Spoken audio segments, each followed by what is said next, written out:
This podcast is intended for educational purposes only. For our full disclosure, please visit nc-midwifery.com for more information.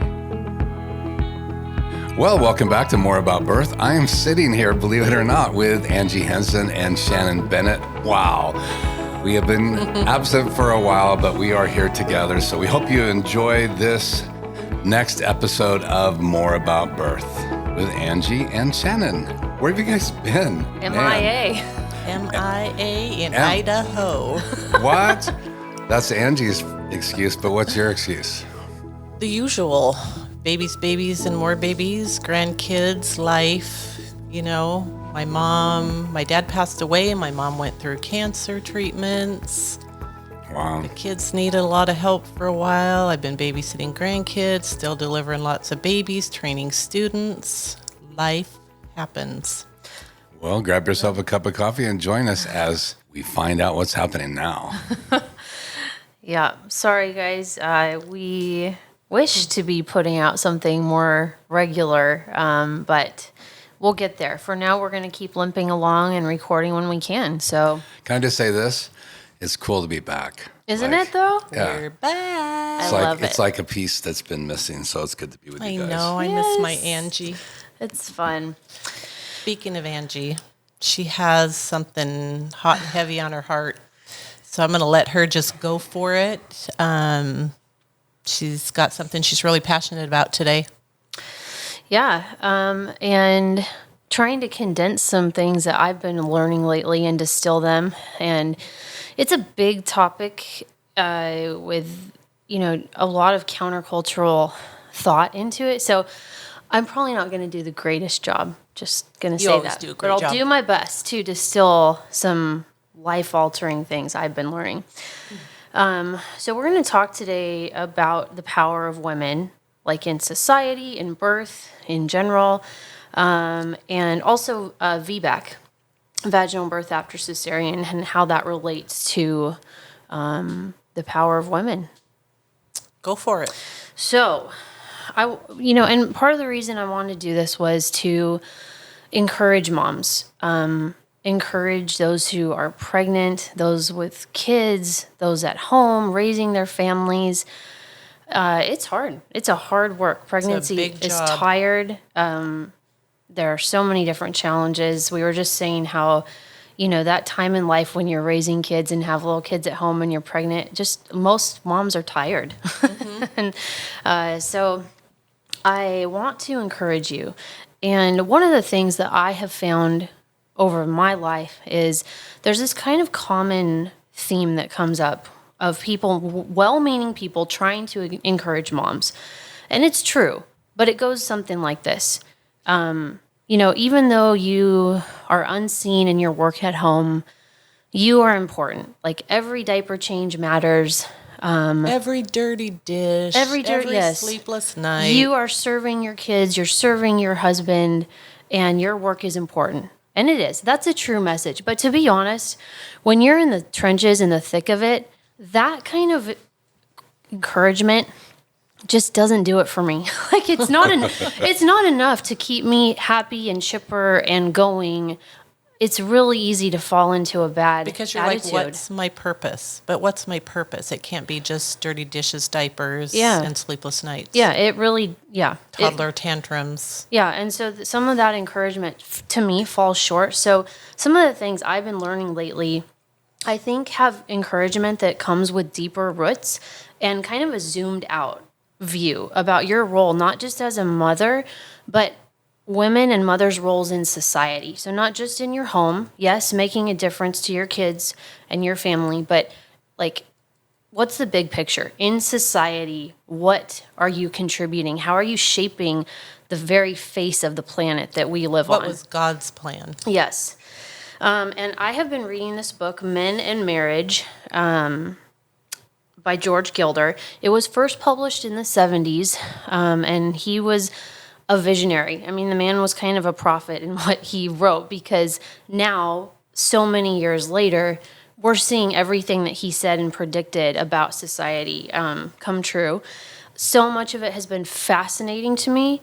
and very, very eye-opening and encouraging. So I hope that I'm just going to give you a couple quotes. I will just point you to the book, and I'm not finished with it, so I can't give a full recommendation of it, but I think that it is totally worth picking up.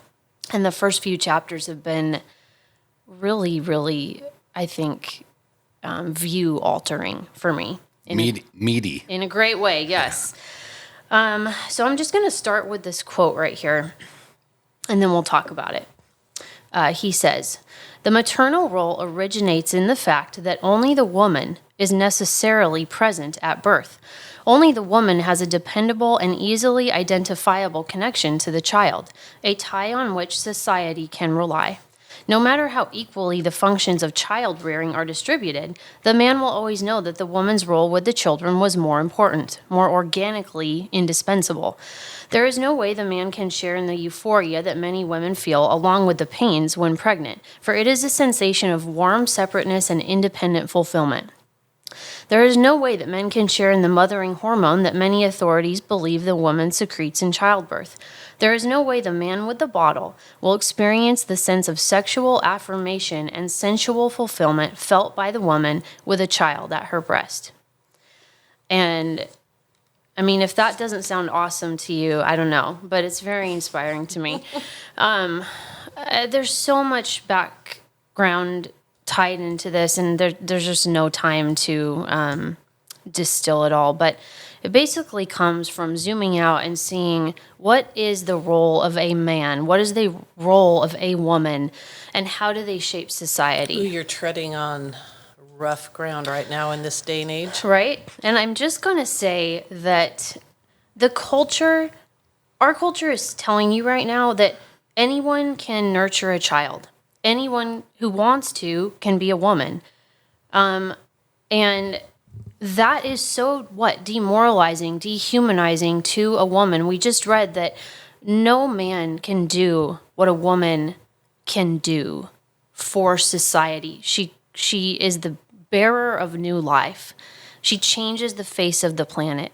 Her whole life from, the time she's growing up in all her childbearing years, her entire life and biology is focused and centered on changing and shaping the face of the planet. So what she does is awesome, and you moms have an indispensable part to play in the furthering of our society. Society will collapse without women choosing to be mothers and raise children. Literally, the human race will not keep going if women choose. Babies aren't born. Yes, and if women choose not to birth children and raise them, for the long term. Okay, and just one more quote here. If I can find it. All right. How far are you into this book? I'm over halfway. "In childbearing, every woman is capable of a feat of creativity and durable accomplishment, permanently and uniquely changing the face of the earth, that only the most extraordinary man can even pretend to duplicate in external activity. Women control not the economy of the marketplace, but the economy of Eros, the life force in our society and our lives. What happens in the inner realm of women finally shapes what happens on our social surfaces, determining the level of happiness, energy, creativity, morality, and solidarity in the nation." So what she is doing by walking in her God-given role of becoming a mother and raising these children is shaping society in a more powerful way than any economy, any job will ever do. Anyways, and so we don't need to get into everything that the book is all about, but those pieces were so encouraging to me. I hope that you can zoom out and see what you're doing. Just being a woman and bearing children is so awesome. And you were talking about maybe tying all that into the fact that home birth or birth outside the hospital in the community gives you the space, yes, to be that woman and to be in control of your birth. Right. So Yeah. jump off on that. Yeah, and I do want to say that, as a Christian, this viewpoint, it may sound very feminist, but it's not. Like, God is the first one who is pro-woman, and pro-women's freedom in the truest sense of the word. And the fact is, this is where it's found. I wanted to read this from the Song of Solomon 6:4. It says, "You are beautiful as Tirzah, my love, lovely as Jerusalem, awesome as an army with banners." And this came from a song that Johnny and I were listening to yesterday, and I love it. And maybe we can link to it in the show notes because Keith is so awesome about that. Wow, if you say it that way, it's sure in the show notes. Yeah. It's a great song, but awesome as an army with banners. Now, this got me thinking because this man is writing to his wife about his wife. She's awesome as an army with banners. And I was thinking about, kind of the old school picture of men, lined up on this battlefield before modern warfare. There's almost nothing more raw and rugged and powerful as that image of these men just giving their full physical ability and heart to, this effort, this warfare. And I thought, what's the counterpart to that? Well, the counterpart to that is the woman is the way that she is a warrior. And where do we see this, more fiercely and more awesome except in birth. In those moments of birth, when we all know that, wow, she's a warrior.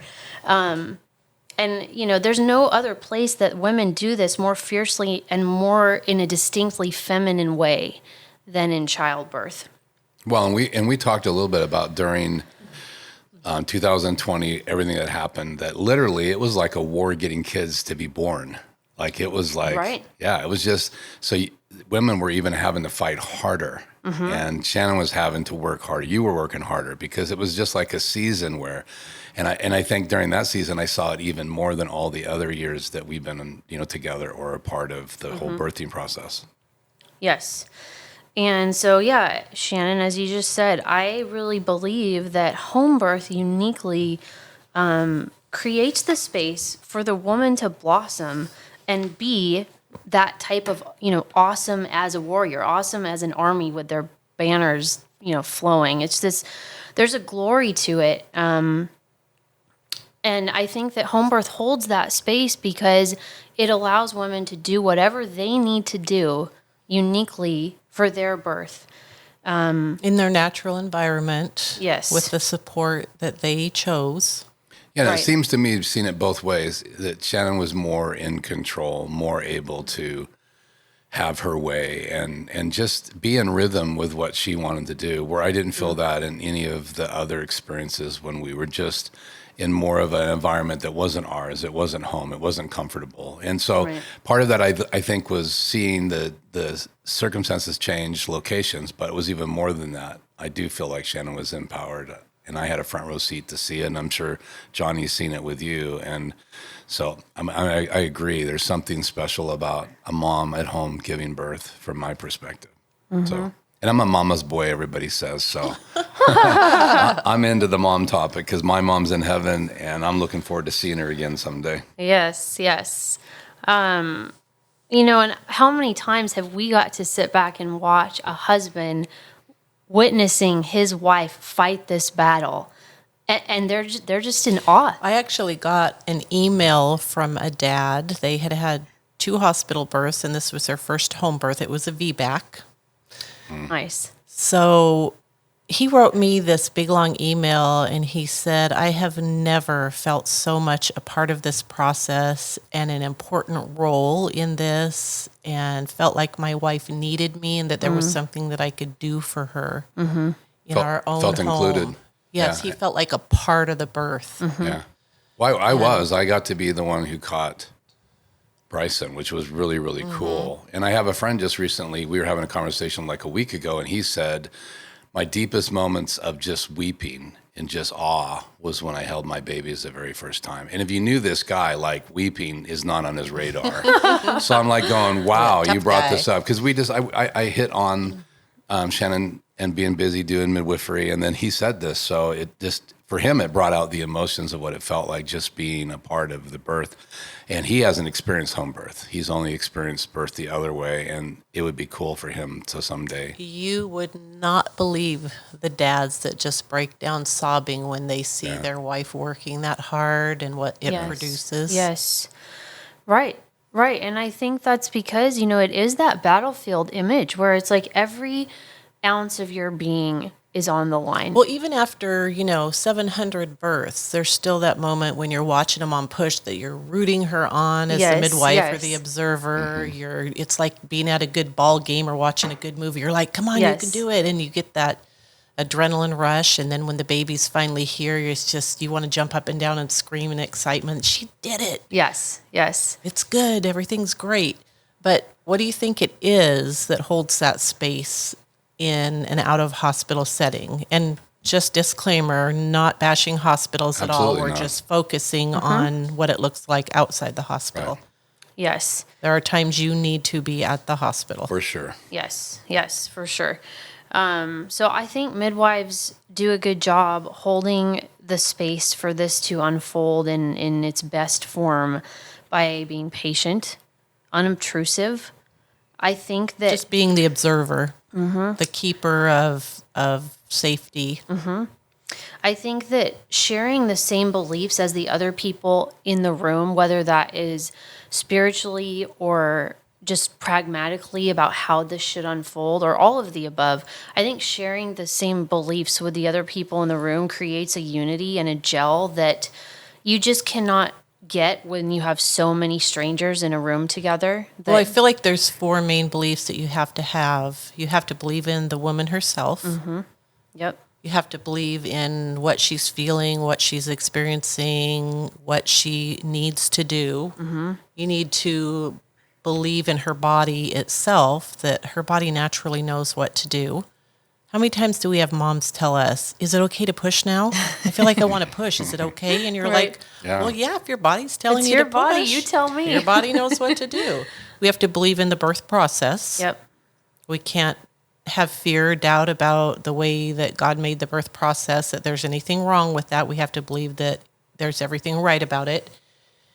And then we just have to believe in the process itself, that if we listen to our body, if we believe in the woman, if we believe in her body, then we can believe in the process and mess with it as little as possible. And that's not, I don't think that's just, correct me if I'm wrong, ladies, but I don't think that's just from the midwife's perspective or a doula's perspective, but I think the man, the husband, and the family that's in there too, if they have the same kind of, like Angie just said, the same kind of feeling that's all those things are important and we're on the same page, then I think that even elevates what takes place. Absolutely. In a There's natural a birth. peace and a comfort, a security, knowing that, how many times does someone look at us, like a dad will look at us and be like, give you that eyeball look of, is that okay? Everything all right? And you're like, yeah, it's perfectly all right. And every birth is different. You'll have the births where mom labors really hard and is very vocal, and the same thing is happening as the mom like the other day that was laughing and going, wow, I don't really feel in labor. Is this baby ever coming? And the baby was out a half hour later. You just have to believe in the process enough to know that no matter how it plays out, that's normal for them and it's all okay. Right. And I do really believe that when everyone in the room is on the same page, it creates it's a safe space, cohesion and a gelling to the whole atmosphere that is going to only positively impact. And it almost elevates the experience, right? Like it kind of allows that glory to unfold in its natural setting. I think there's just something so powerful and beautiful when that happens. We've had people tell us so many times that just the fact that we were relaxed and enjoying the process and not stressing over things made them feel like everything was going perfectly well and there was nothing to worry about. And that's so critical. If you're relaxed, people around you get relaxed. And I think that's so important. And I think that's also something that I saw more in the home births than I did in the hospital births, even in the birthing room. Though it got better and better, the more personal, the experience was going to be. And the more I felt like I was engaged in the process, at least from my perspective. Yep. And, the mom is center stage. Like, everyone is there to wait on her and be a witness to this awesome moment. Like, that is our sole purpose. Well, and we for jokingly being tell there. her, "You're queen for the day. This Yep. is truly everything. Truly today is all about you. Yep. No matter what you need, what you want, Yep. it's all about you." You know, practically, kind of what that translates into is being hands off as much as possible, or as much as the mom wants. Minimal exams. You know, no time frames, as long as everything's progressing properly and safely. There's no time frame. Like, we're here No. in it to win it, you know, like, we're here for the long haul. So, you know, all of these things allow birth to unfold in its natural setting. And I think what you get when you have that is the glory of the woman's role is on display in a way that can't be duplicated anywhere else, because this is how God designed it. You can't improve on what he has already put into place. And tampering with it when there isn't anything going wrong is never going to yield a better result. And I don't think that this is just an icing on the cake, like something cool that you got to do. Like, oh, I got to go to Disneyland, or have this experience. Like, this is at the core of who a woman is. And so getting to experience it is going to bring a satisfaction and a joy that you just cannot get anywhere else. Well, in birth class, we talk to people about how birth is kind of like climbing a mountain. If you're a mountain climber, you know, you prepare, you get all the gear, you do all the reading, you hire yourself a Sherpa, and you get ready to head up the mountain, and it's exciting, it's wonderful. You get about halfway up and realize what a hard job it is. And you look up to the top and think, man, I don't know. Seems like a long way. But you're determined. Yeah. And you get about 3/4 of the way up and you're like, I don't know if I want to do this anymore. But you're like, nope, I'm pushing through, because the victory at the end is awesome.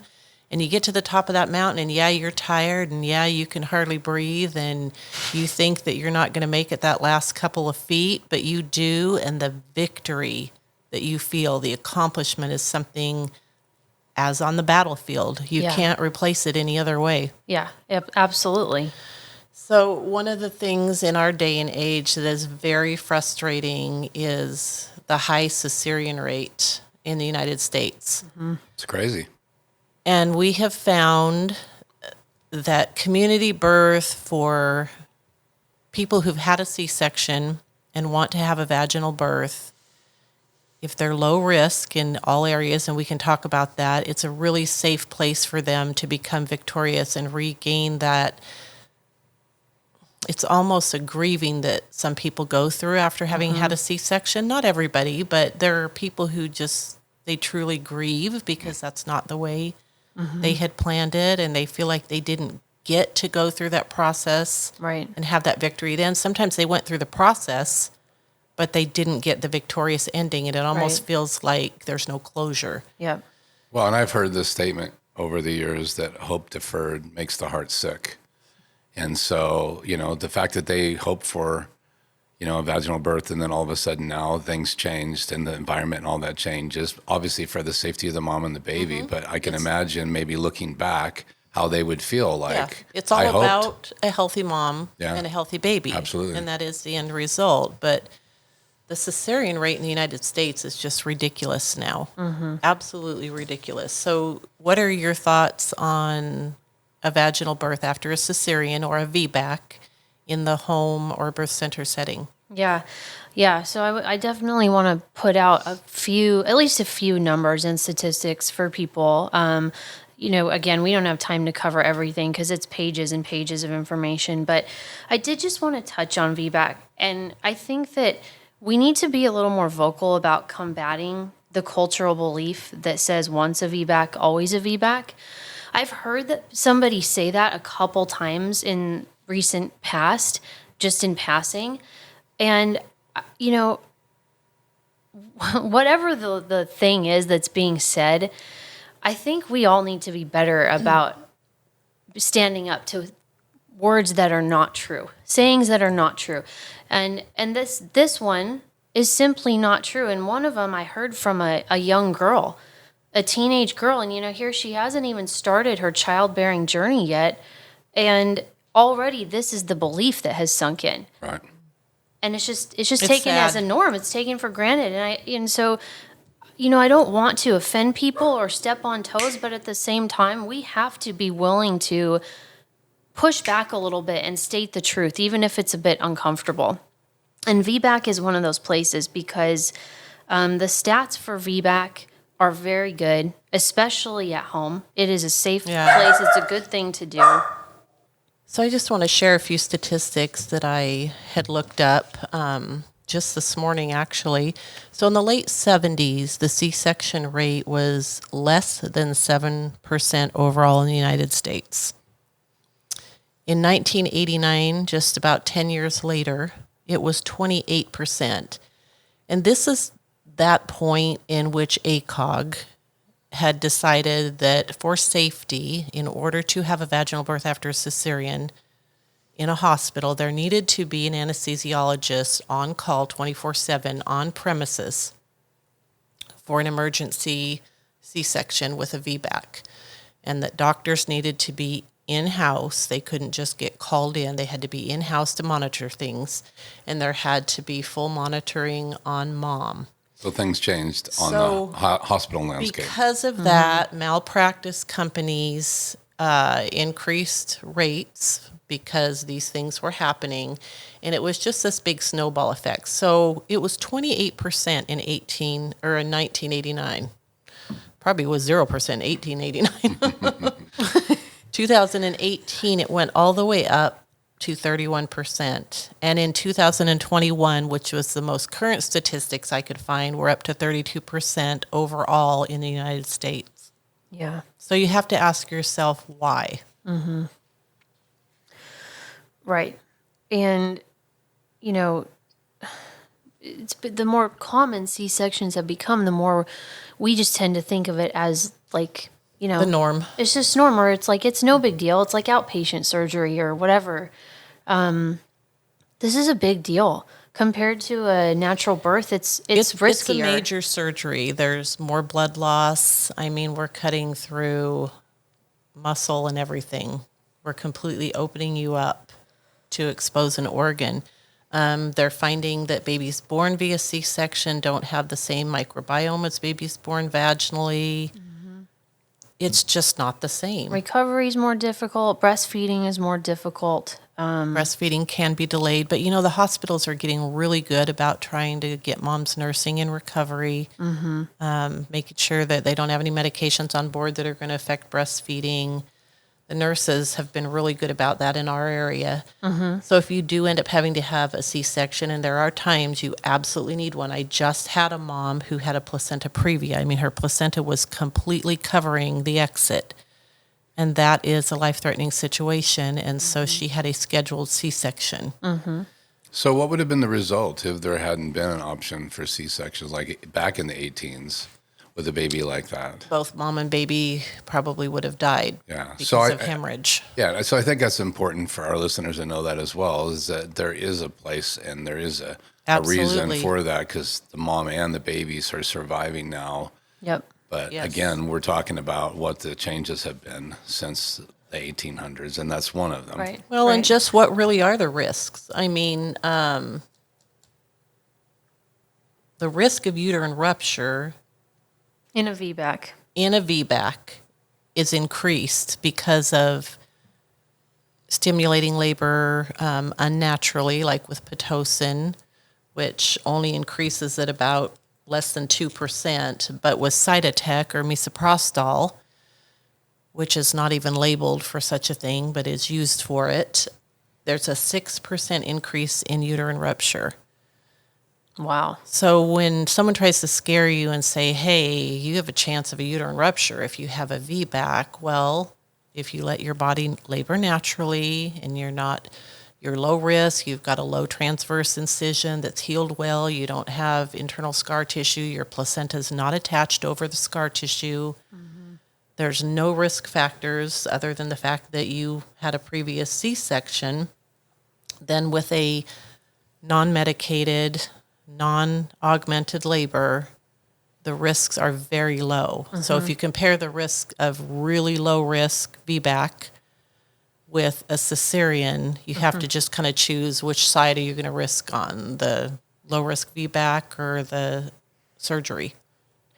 Right. And having, if you go with a doctor's policy or a hospital policy that says, we're not going to do any VBAC. So once you have a C-section, we're going to continue to do them. They're going to then start telling you how many children you can and can't have, because they're going to say, look, it's very dangerous. Once we start doing 3, 4 C-sections, most, from what I've heard and They experienced, say 3 or 4. they won't do more after that. Yeah. And so, that's problematic as well. And then people want to know, is it really safe to do a VBAC at home? Because even the midwifery malpractice insurance companies don't cover it. Wow. But the truth is that statistically 70% of any uterine ruptures, and we're talking a tiny little rupture, full on, whatever it is, 70% of them, there are signs ahead of time. And the most major sign would be fetal heart rate that's not happy. Yep. And what do we do when we have a fetal heart rate that's not happy? We go to the hospital transfer, before there's a problem. Right.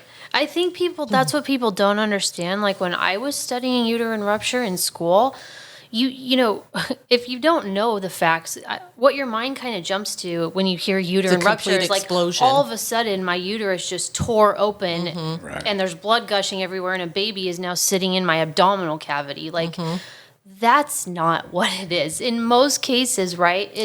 It starts very small. When we're talking about rupture, we're talking about like there is a tear. Yes, there's some kind of opening.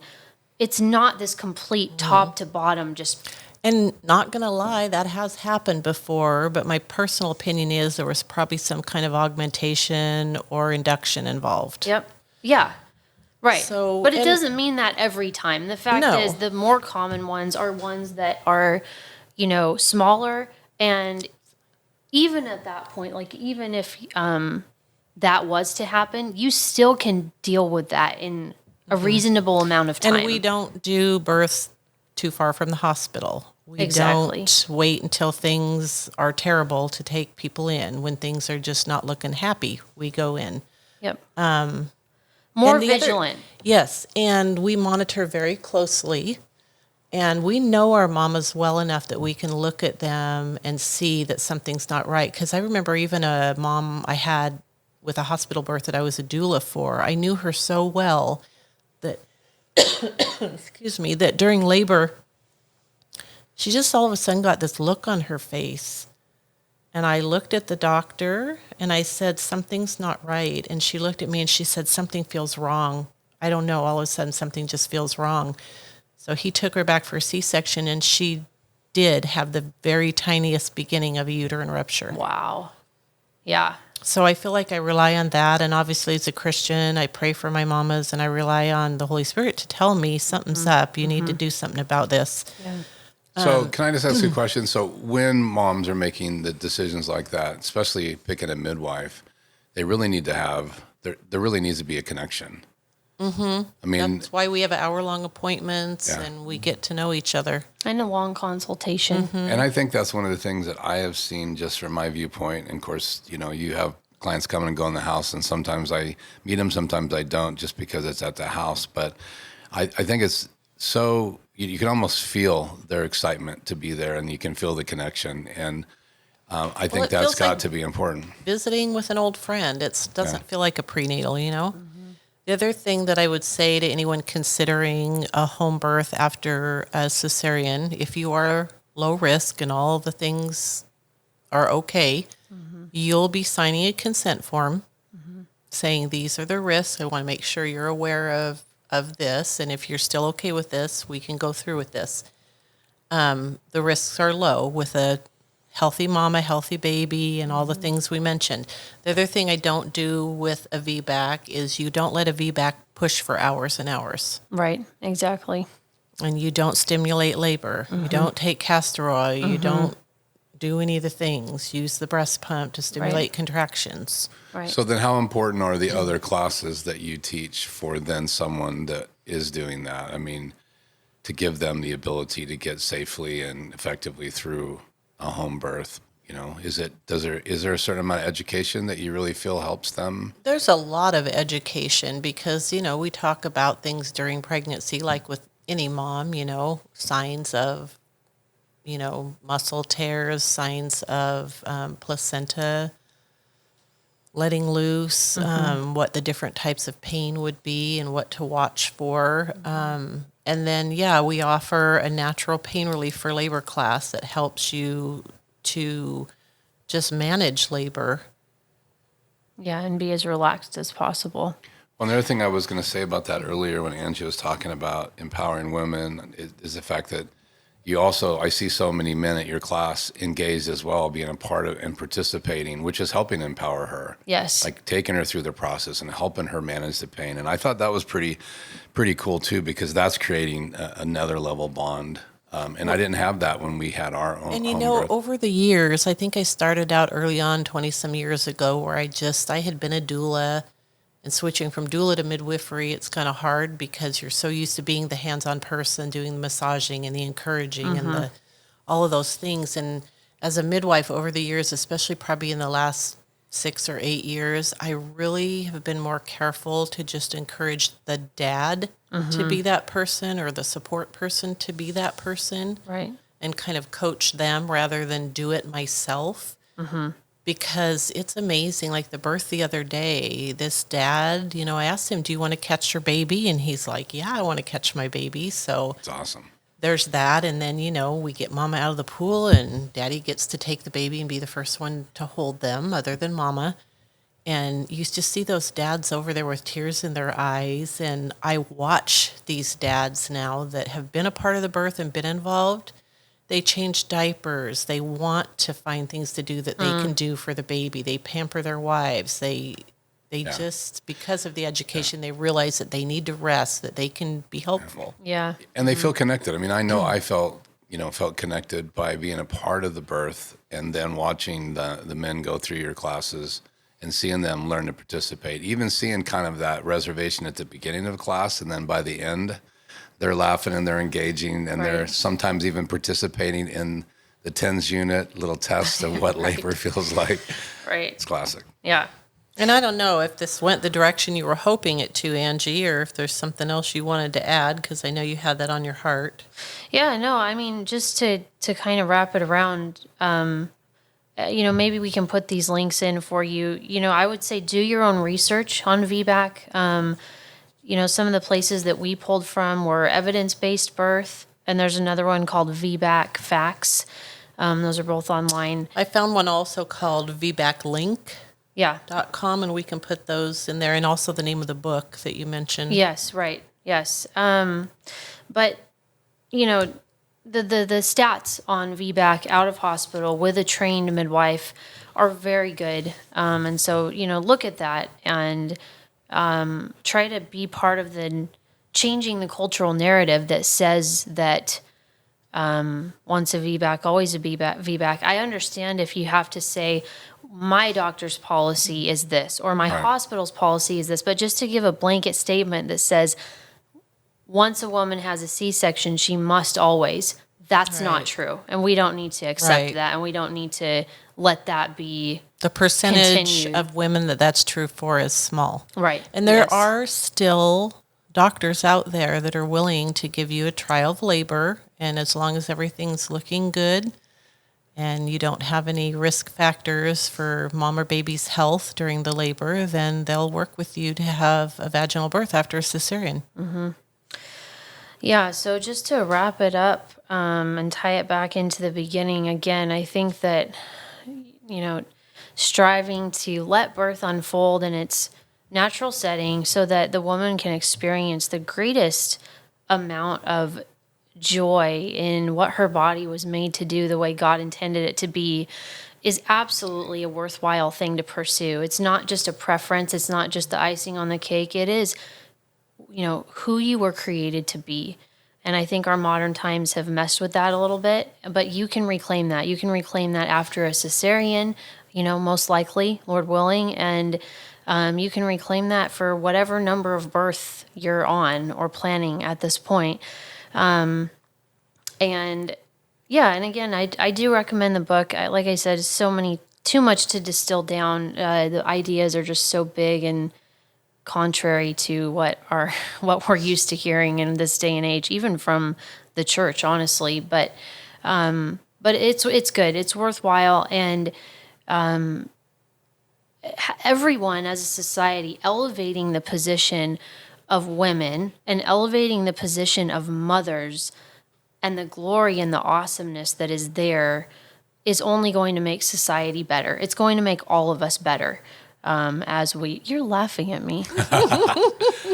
It's her soapbox. I'm stoked about right. it. Read the book. I'm saying, just do it. Hey, women out there, grab your flag, your banners, and climb the mountain of earth, man. Yes. Angie says, fly them high, ladies, fly them high. Yes, and women, literally, women have power, man. They bring Yes. babies into the world, as men, we get to be there supporting It's it. a superpower. It is a superpower. It is. Think about it. Yeah, and what the book does is it zooms out for you. So it's not just the act of birth, but it's what the act of birth does for all of society. What it means. What do children mean?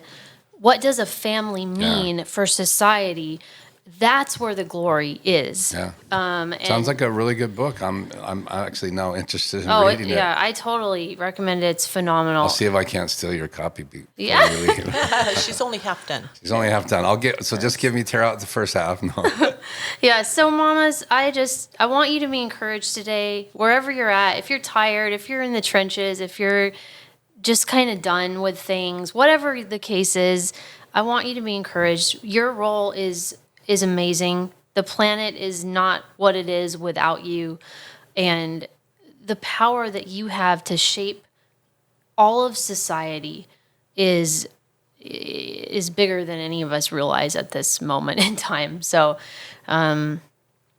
press on and dive into the philosophy of what this all means, because when you start to wrap your head around it, it starts to enliven your heart and give meaning and purpose to all of the big and small things you're doing.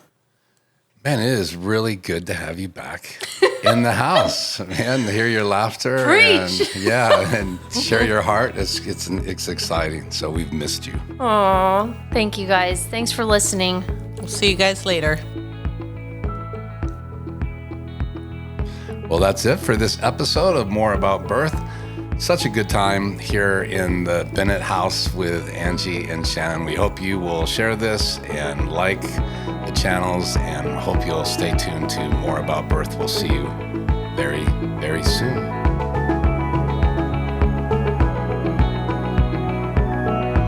This podcast is intended for educational purposes only. For our full disclosure, visit us at nc-midwifery.com. We'll see you soon.